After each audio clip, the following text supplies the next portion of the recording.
This is one interview you can't miss. Donald Trump just had a great sit-down with Tim Pool at the Libertarian National Convention and laid out exactly how he plans on tackling the biggest issue of a lot of voters, which is illegal mass immigration. And you can be sure that it's the exact same issue that the media will give him heat for before this next election, which means you need to hear Donald Trump on his own words before I tell you more about it. They have open borders where people just flow in. And many of those people are coming from prisons. Many of those people, frankly, are murderers and they're drug dealers, and they're coming from mental institutions, and they're coming from places that are not going to work very well. It's not going to be very good for our country. So we're going to start with that, and we have to get them out. No country can sustain what we're going through. I believe the number is 15, 16 million, could even be 17 million people right now. Is that's more than that's bigger than almost all of our states. I think it's freaking out young people. How do we do it, though? I mean, is it going to be new personnel? It will really be done with local police. You know, the respect has been taken away. The honor has been taken away from our police forces. They're not allowed to do anything. You know what this reveals? It's not just Donald Trump's understated respect for the police force, but also how he believes in devolving power down to the local and state level, which runs counter to the authoritarian figure the mainstream media tries to portray him as. By the way, do consider subscribing for more discussions like this. Now, I think devolution of power is more important for two things. The immigration you're seeing right now is the result of a centralized and massively inefficient system under federal bodies like the Department of Homeland Security and other units like Customs and Border Protections and the Immigration and Customs Enforcement. All of this inefficiency has resulted in a massive blockage of over 2 million pending asylum cases in the United States. And what does that do? Well, for every migrant that files a case for asylum in America's immigration courts, there is now a whole 7-year waiting period for their case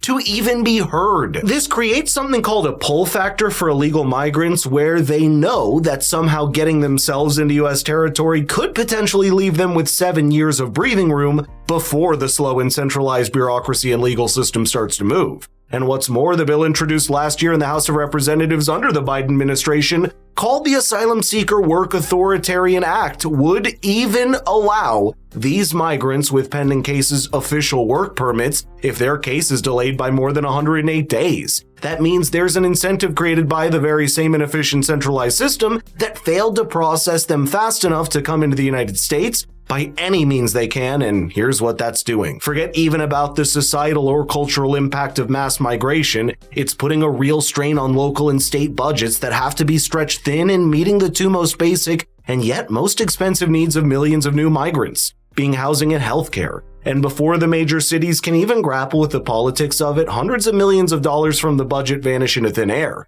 That sounds similar to what can happen on your fiat money if you don't diversify into precious metals with the help of someone like Birch Gold. So click the link in the description or text the word FFIRA to 989898 to learn more. Now, a report from the Department of Homeland Security in 2022 revealed that there's a total of 11 million unauthorized illegal migrants living in the United States, and in the last 2 years, an additional 1 million plus have been categorized as gotaways, which is increasing the influx of new people from across the world that need to be adjusted and absorbed. Donald Trump's plans for a radical deportation drive across the United States, after assuming office if he wins, can be discussed at length, but at least one aspect of it's worth taking a closer look at, which is the logistics of how he could even do that. In that, perhaps Donald Trump understanding the failure of a centralized federal approach means he'll likely look to empower states to do the job on the ground with directives from the federal level. That's exactly what was prevented from happening just a few months ago when Texas police were blocked by the legal system from arresting illegal migrants or gotaways if they found them,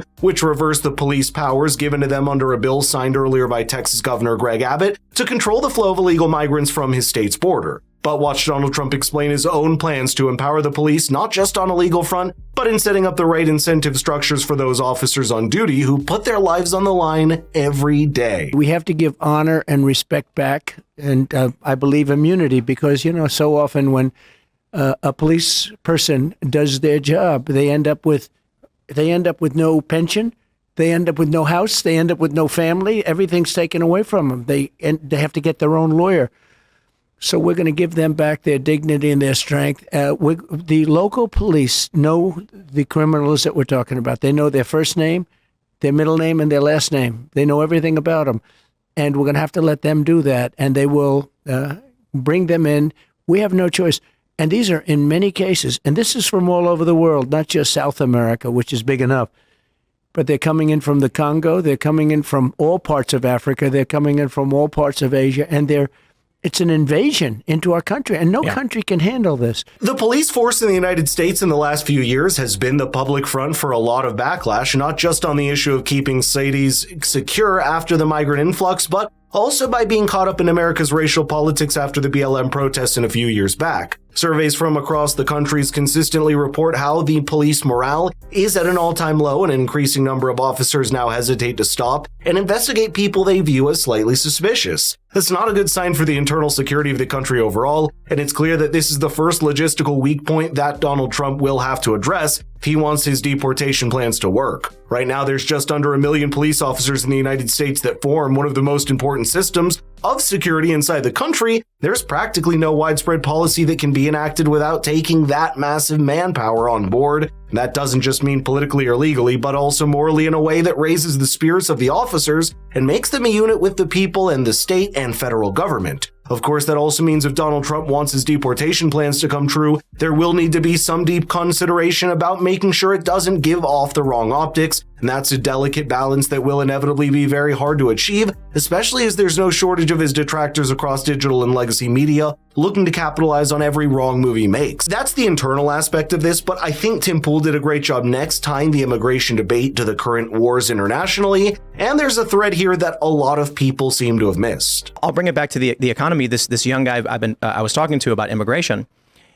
Actually, I'll put it this way. There's a viral video where a young man screaming that we're sending hundreds of billions to a country no one's ever heard of. Right. And young people are hurting in this country. Do you see any direct economic policy that is on your list for 2025? Direct economic, but also direct in terms of warfare. We're spending hundreds of billions of dollars all around the world. But when you look at Ukraine, we're giving all of this money. Europe, which is much more affected by that war than us, is spending just a tiny fraction of what we're spending. And you say, does anybody at least get involved in this? But more importantly, I will end that war. I'll get it ended. Putin respects me. Zelensky respects me. I know all the players. We've seen how important border control funding really is for this administration by the recent $118 billion package unveiled in the Senate just a few months ago. In that package that even had border in its name, more than half, or $60 billion, was actually meant as aid for Ukraine, and it's that connecting thread between the raging international conflicts and the turmoil at the border. I think this conversation between Tim Pool and Donald Trump was brief, but was a brisk reminder of the kind of the man that we may see in office once again. We don't know yet whether that's a net positive or negative, but it's at least interesting to see clear-cut policies laid out at a time when people are grappling at anything to make sense out of chaos both inside and outside the country.